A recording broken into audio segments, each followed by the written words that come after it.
Welcome to my channel, Love Vibes with me, JFO and Riley. We are going to talk about messing with the middle. Do you know that concept? Okay, Neville has this concept called don't mess with the middle.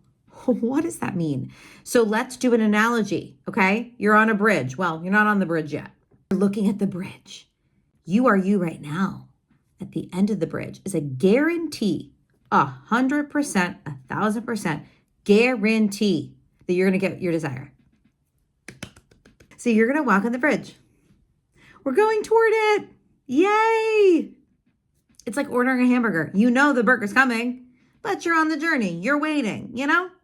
While you're on the bridge, you see an issue. Your logical brain is saying, there is no way.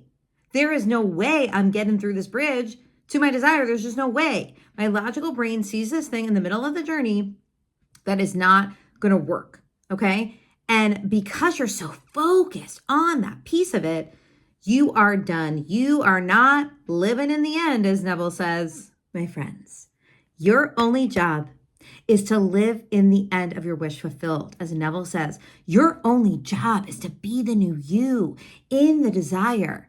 Your only job is to focus on that feeling, that imagination persistence of you in the end. And anything that's standing in your way, that's messing with the middle, you need to recognize that God will fix that part.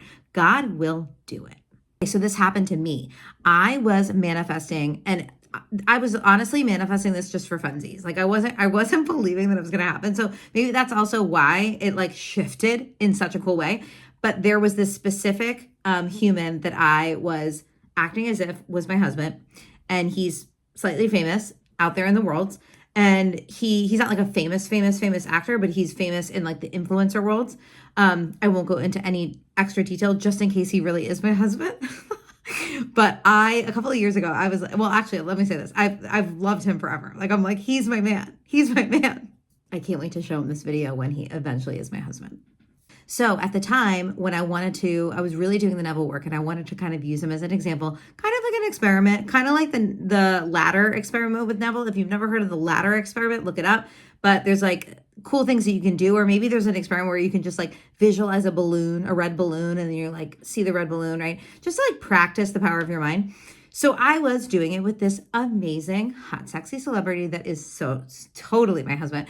And I started to get up against all these realistic issues. My brain was like, well, there's no way because he lives in this location and I'm never living there. And he wants to go to this location and I'm never going to that location. And where I live now, he's never going to be in this location. He's never going to move here. And then, there was another issue that he had that was tying him to where he was. And I was like, that's never going to clear up. So there's no way that's going to happen. I persisted in the end. I started visualizing us in the end. I started visualizing these scenes and imagining these scenes. And I just really started to visualize it. And then I was even visualizing so much more. And as I was doing this, the craziest part of this was as I was doing this, I was going to his stories and watching. Now, remember, he's kind of like a celebrity, so he doesn't know who I am. I know him, but he's not aware of me, right? It's like a specific person that doesn't know me, right? And so I would go to his stories, and all of a sudden, he was like visiting the location I was in, and he was like down the street, like literally down the street. And I'm thinking to myself, wait a minute. I start doing this for like 3 weeks, and then he's like literally down the street. So at the time I was living in Texas, and I'm from New Jersey, right outside of Manhattan. And I thought to myself, I'm never leaving Texas. I love Texas. I'm never going to live back home. But I started to feel this call from God that I needed to move home. And this was probably a year after I was doing this work with this specific celebrity, with this specific person. I kind of let it go and I kind of just like released it. So that's another interesting piece, right? I had released it. I was not even thinking about it anymore. And I decided, I had this literal, just like conversation with God. And I was like, no, you need to go home. And there was various factors. Like one, I did not like the weather in Texas. It was really starting to affect me. And then two, my family's here and I don't really like to fly and I didn't want to have to like constantly fly to go see them. So I was like, you know what? I'm moving back. I also miss the East Coast for summers. So I moved back. And the craziest thing happens. He finally makes his move to Manhattan. Then the thing that was attaching him got released. And the second thing that happened was he found love and then he was single again. Now listen, I share all of this to say that you can't worry about the realistic, logical things that are stuck between you right now and the desire that you have, right?